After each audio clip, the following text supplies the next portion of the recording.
En la siguiente producción identificaremos el contexto en el que nacen tanto la sociología en sí como la sociología de la educación, los fundamentos del positivismo que argumentan Saint-Simon y Comte para alcanzar la cohesión social, la filosofía negativa contrastada con la positiva, y el porqué de la educación institucionalizada en el centro de la escena, y el papel de la familia y de la iglesia en este proceso educativo, según lo entendido mediante las diversas clases virtuales y los planteos de los autores Ernesto Laclau y Herbert Marcuse sobre dichas temáticas. Dicho ya esto y sin más preámbulo, comencemos. Y si bien podríamos empezar tratando directamente el tema del nacimiento de la sociología, es preciso antes explicar un poco el contexto del mismo. Explica Laclau, entonces, que el capitalismo moderno surge de la crisis y disociación de un orden social y económico feudal en Europa, pero no sin antes pasar por un periodo de mercantilismo, que es una doctrina de pensamiento económico que prevaleció en Europa durante los siglos XVI, XVII y principios del XVIII, y promulgaba que el Estado debe ejercer un férreo control sobre la industria y el comercio, para aumentar el poder de la nación al lograr que las exportaciones superen el valor de las importaciones. El periodo mercantilista se configura como una transición del feudalismo al capitalismo, y sirve para denotar una fase de amplias transformaciones sociales que van desde la descomposición de las formas medievales de organización social hasta la expansión y la generalización del comercio internacional y de la economía del mercado.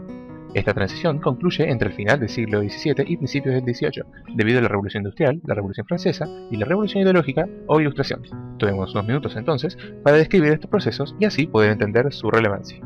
Comenzando por la Revolución Francesa, el país se encontraba en un estado completamente debilitado debido a las malas cosechas y una recesión económica causada por la asistencia bélica brindada a Estados Unidos en sus guerras de independencia.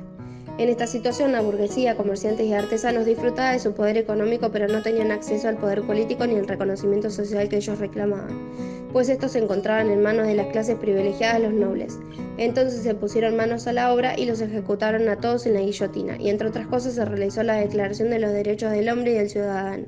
Siguiendo la Revolución Industrial, fue una etapa de gran avance tecnológico que desde el punto de vista económico se nos presenta como una aceleración en el ritmo de la actividad productiva, y desde el punto de vista social, la sociedad se divide en dos clases abismalmente diferenciadas: burgueses, redefinidos como dueños de los capitales y medios de producción, y proletarios, que venden su fuerza de trabajo a cambio de un salario. Por último, el iluminismo, denominado de esta manera por su autodeclarada finalidad de disipar las tinieblas de la ignorancia de la humanidad mediante las luces del conocimiento y la razón. Una nueva manera de pensar el mundo basada en la crítica racionalista y en general cuestionar el porqué de todo, pues según ellos, el hombre cambia la realidad según la razón lo capacita para reconocer todas las posibilidades. Su exponente principal fue George Wilhelm Friedrich Hegel, y es después de su muerte que inicia la historia que buscamos contar. Eso es porque luego de la muerte de Hegel se denomina su filosofía, la iluminista, como negativa, en vista de un movimiento que nace en contra de la misma, llamado filosofía positiva, la cual rechaza el apriorismo de la primera a favor de procurar atenerse a los datos de la experiencia y describir los hechos tal cual acontecen, sin cuestionar la realidad de los mismos y buscando la mayor objetividad posible, y así poder evitar los antagonismos que la filosofía negativa creaba para analizar un hecho. En las ideas de los primeros representantes franceses del positivismo encontramos la matriz epistemológica en la que habrá de transformarse la teoría social en sociología. Esos fueron Claude Henry Saint-Simon y Auguste Comte, considerados como los padres de la sociología. Saint-Simon sostenía que en esos tiempos caóticos se debía regresar a la sociedad al orden, y que esto sería posible mediante la industrialización, y anticipó que esa nueva sociedad industrial necesitaba un sistema de pensamiento que sustituyera a la religión, pero se carecía aún de ciencias humanas que hubieran alcanzado el estatus que ya habían alcanzado otras ciencias de la naturaleza. Saint-Simon afirma que las ciencias del hombre tienen como principal tarea descubrir las leyes del desarrollo social, de la evolución y del progreso, e indicar la dirección que debe seguir la voluntad humana y el progreso social. Ahora bien, si bien es cierto que fue Saint-Simon quien creó la sociología, fue Comte quien le dio forma y su nombre. Auguste Comte fue un filósofo francés y discípulo de Saint-Simon, y fue quien acuñó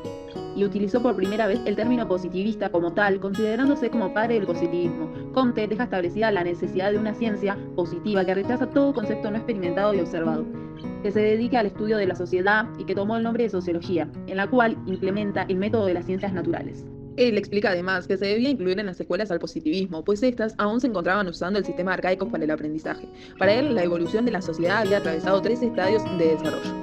el estadio teológico, un punto de partida para la inteligencia humana; el estadio metafísico, etapa de transición; el estadio positivo, fase de máxima perfección posible. Tras todo lo dicho, aún no se menciona explícitamente el nacimiento de la sociología de la educación. Y esto es porque esta aparece a finales del siglo XIX e inicios del siglo XX gracias a un filósofo francés llamado Émile Durkheim. Él explica que la sociología de la educación es un área de la pedagogía que se interesa por cualquier proceso que ocurra en la escuela, en la medida que es importante para la estructuración y contenidos de las relaciones sociales para hoy en día como a futuro en la sociedad.